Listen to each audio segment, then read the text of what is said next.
Greetings everyone, I am glad to have your attention. My name is RedMaize and the Steam Next Fest is going on currently. As of writing this script, can't trust myself to edit this and more before the event finishes. With it comes a plethora of game demos from numerous devs, big and small, who want to showcase their upcoming ideas and creative visions. Now I can't possibly go through all 500 plus demos, but I've gone through and downloaded my fair share of them, at least the ones that caught my interest. I'm still going through them right now, so I'll be giving you my opinions of the demos in small patches as we go along. I hope you enjoyed this mini series of demo reviews, so with that said, allow me to give you my impressions of 3 upcoming games that you may not have heard of. Part 1.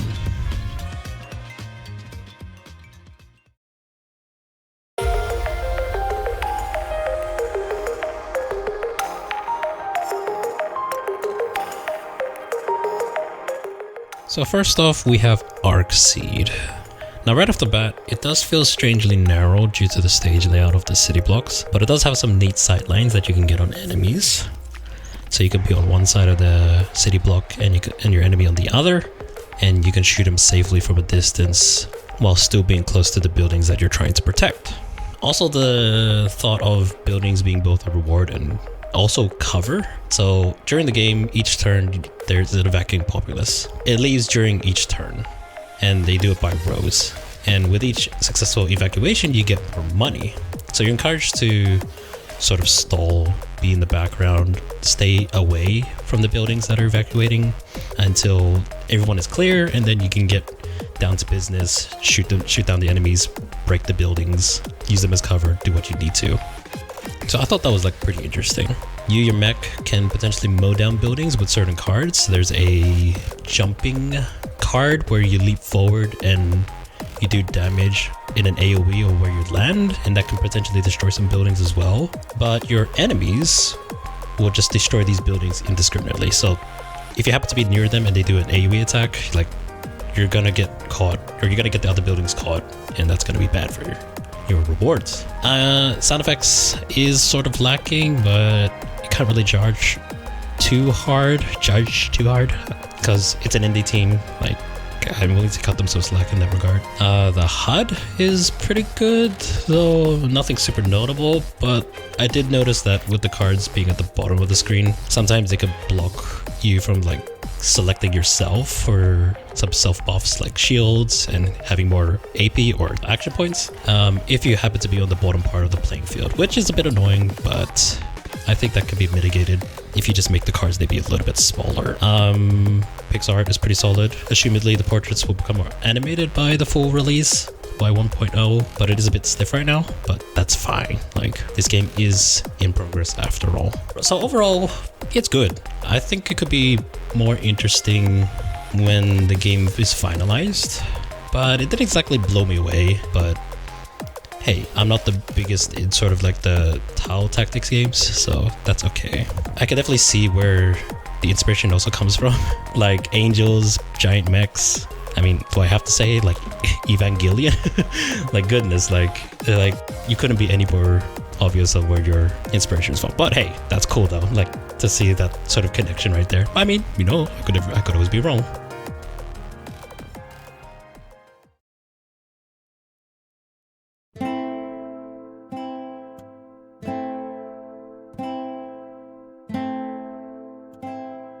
So this is Catch and Cook Fishing Adventure. It's like if the Tears of the Kingdom cooking minigame and experimentation was like cut into thirds, and they forced you on a boat to find and trade for your ingredients. You get this game. This is what you get. When I was playing around with it, I did notice that the camera controls were pretty whack. Like, it was weirdly too sensitive. Even when I turned it down, it wasn't really smooth as all. Like, I could try to be like precise with it, but even then it just didn't smooth over. The fishing minigame is both clear and unclear, which doesn't make a whole lot of sense. So you time the space bar when your hook is over the fish to catch it, but the fish shape that is what you're aiming for is sort of unclear on like how lenient or strict the press window is. And more annoyingly is that it spins alongside your hook, so your timing to click on the fish changes because the fish itself is also spinning around at a slower pace. and yours is going like really, really fast. So I don't know why they would do it like that. Like, you just waste more time in some regards waiting for your hook to finally line up with the other spinning fish as well. Like, I don't know why you would do that. Like, it's annoying. Like, it's more annoying than fun. The boat and fishing controls are awful. Aiming the rod sometimes gets stuck on whatever behind the boat and it gets locked in place. I don't know what's happening there.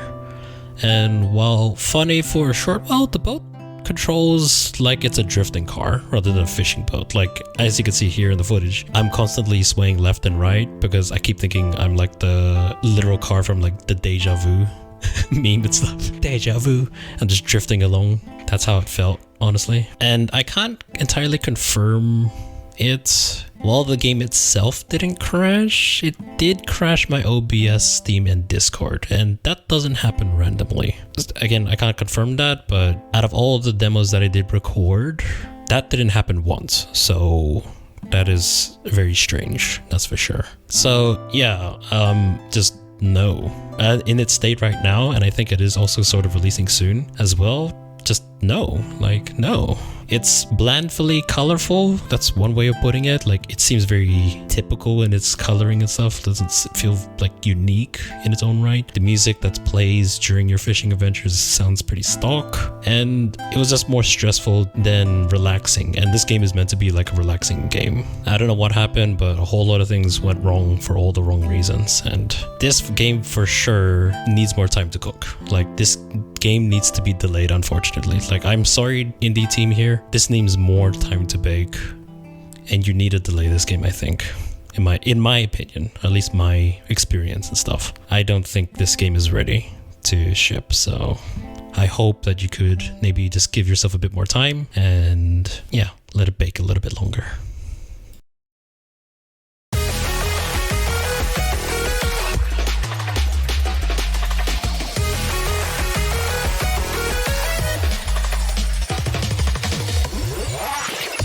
For this last one, we have Choo Choo Survivor.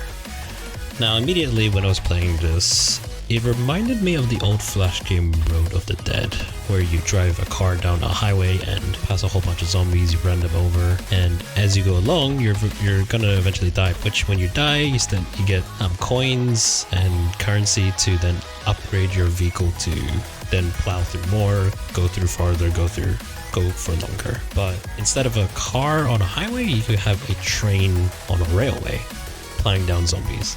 And it's more so like a mobile tower defense game, for lack of a way of better putting it. So just like Road of the Dead, it also has this weird, strangely addicting replay factor when you die. Like, again, like wanting to see how far you can get with your new upgrades. Every time you die, and you just upgrade your train, and then keep going and going.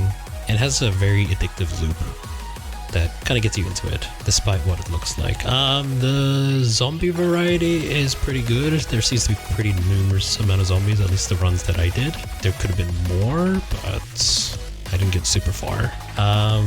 Color choice is interesting for like an 8-bit sort of color. I mean, it's not bad, but it's not amazing either. It's like maybe even strange for that matter. Like, why such a weird like yellowy color? But I don't know, I can't really comment too much about that. The level up pop-up was a bit annoying.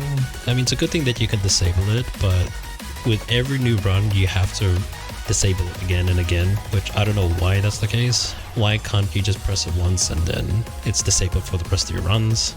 I don't know why I have to do it for every single run. And the weapon upgrades when you first get them, or when you do your first level up, is initially unclear, and until you like play around with them and just level up stuff, just play with the resources that you get, and it makes sense more as you just play around with them. So you kind of just dive into the deep end and just figure it out from there.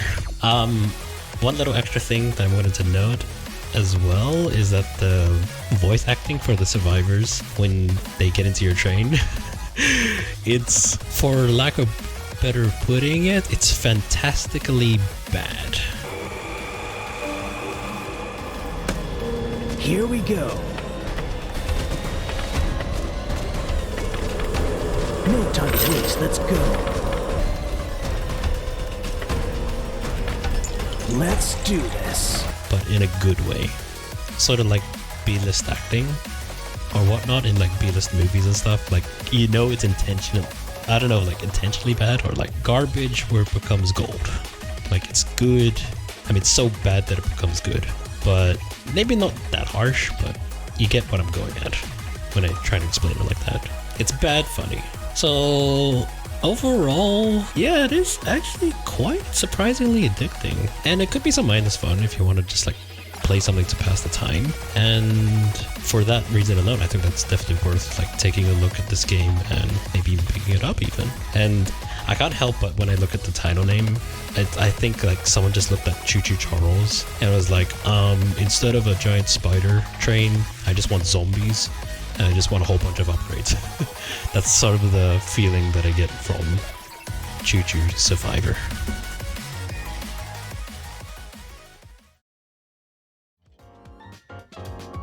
I think overall each game has good potential, and I applaud the devs, small or otherwise, who put together a playable demo for people to experience as a way to set expectations, even if it may be a little unpolished or unfinished. Nowadays, I feel like bigger devs and publishers are too afraid and anxious, or heck, if it's not that far-fetched, too greedy and lazy to give a taste of what to expect from their games. Granted, games created now take so much longer to create because gaming experiences are just becoming bigger and better as time goes on, and the margin of quality just keeps on climbing, so there's just not enough time and budget to put aside for a demo. But regardless, we do have ambitious little indie devs ready to express their ideas to the whole gaming community.